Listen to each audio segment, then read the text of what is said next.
How do you distinguish between a economic system and a state system then? How is Stalin not simply a ridiculously successful entrepreneur? Oh, because I distinguish the fundamental distinguishing characteristic is force, it's coercion. A state system is a system based on coercion. An economic system is based on voluntary exchange. Stalin is not an entrepreneur because he didn't use voluntary exchange. He didn't use the power of the market. He used coercion. He used force, and that's what the central bank does. It is a institution of force. It is an institution of coercion. I believe that the institution of coercion should be very limited to where coercion is appropriate, and coercion is appropriate in only one function, and that is in self-defense. So government should be limited exclusively to self-defense, which means a military, a police force, and a judiciary that helps arbitrate disputes so that we don't get gunfights in the streets.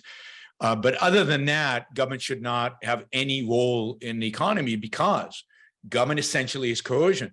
Coercion has no place in healthcare, coercion has no place in education, and coercion has no place in money. All of those should be left to voluntary exchange to markets.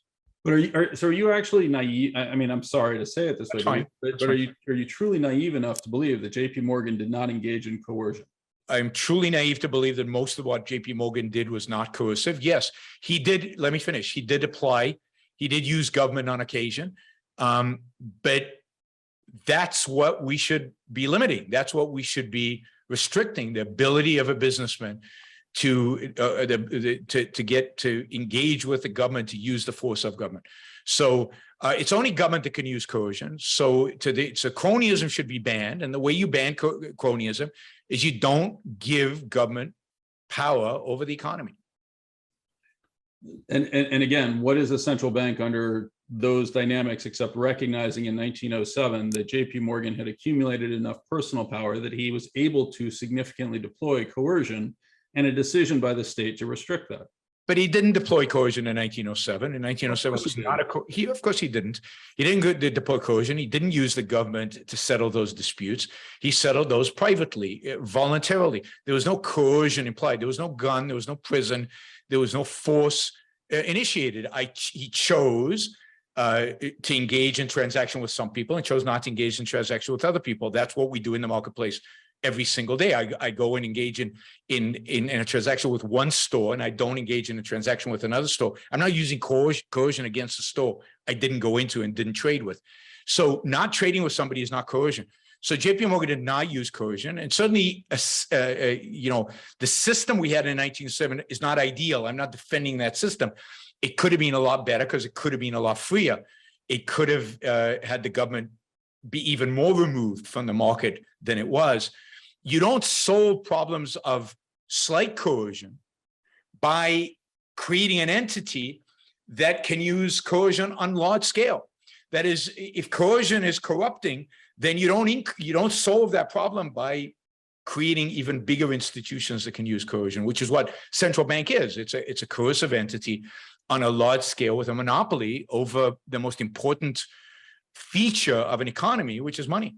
So one, neither of us was in the smoke-filled room in which the decisions of 1907 were made, but I'm fairly certain that the significant threats were deployed in terms of allowing or encouraging the resolution of claims between private individuals. There's a big difference between me telling you, if you don't do X, I'm not going to continue to engage with you, and between me telling you, if you don't do X, I'm going to break your legs.